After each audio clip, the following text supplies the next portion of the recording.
Christie. ஒரு சிலர் காசு பணம் இருக்கிறவங்க கிட்ட தான் மரியாதையாகவே பேசுவாங்க. காசு பணம் இல்லாத ஏழை பாலகை கிட்ட அவங்களோட பகுமானத்தை காட்டுவாங்க. அப்படிப்பட்டவங்களுக்காக தான் அவ்வை பாட்டி மூதுரையில் இப்படி ஒரு பாடல் சொல்லியிருக்காங்க.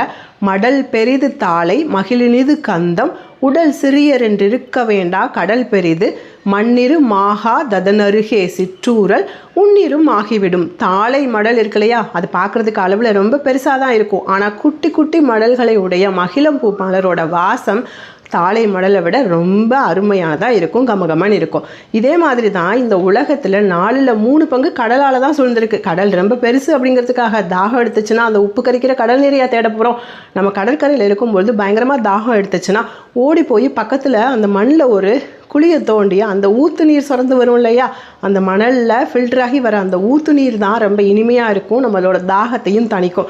இப்படி தான் காசு பணம் இருந்தால் போதும், ஸ்டேட்டஸ் இருக்கிறவனை தான் தேடணும், காசு பணம் இருக்கிறவங்க கூட தான் சொந்தக்காரனாக இருக்கணும், ஸ்டேட்டஸ் இருக்கிறவனை தான் பார்த்து சிரிக்க கூட செய்யணும்னு நம்ம ஸ்டேட்டஸையும் காசையும் சேர்த்து வச்சோம் அப்படின்னா அவசர காலத்தில் ஒரு துளி அன்பின் நீருக்கு நம்ம ஏங்கி நிற்கிற சூழ்நிலை வரும். அவசரத்துக்கு அவங்கள பற்றி எதுவுமே யோசிக்காமல் எந்த ஒரு பிரதிபலனுமே இல்லாமல் ஓடி வந்து அன்பை கொடுக்குறாங்க இல்லையா, அந்த மாதிரி உறவுகளை சேர்த்து வைங்க, காசு பணத்தை இல்லை.